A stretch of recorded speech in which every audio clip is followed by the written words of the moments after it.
ဒီအဆောင်မှာနေွားတဲ့အဆောင်မှုအဖြစ်တောင်းနေွားတဲ့ဦးသေးအောင်မဦးစိုးမြင့်ဒေါ်ထေးအောင်ဒါမူတူးဆိုတဲ့မိသားစုဟာကျမစီကစားကြွေးတောက်ကြွေးတွေနဲ့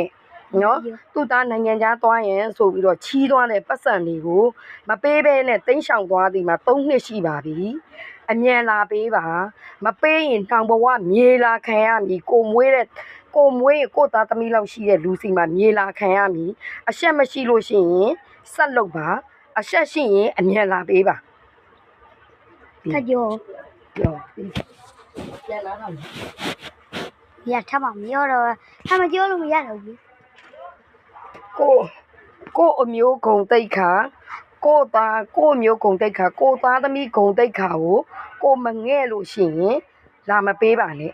ငဲ့လို့ရှိရင်အနေဘယ်လိုပဲဆိုတော့အကျိုးအကြောင်းပြောပြီးတော့အမြန်လာပေးပါ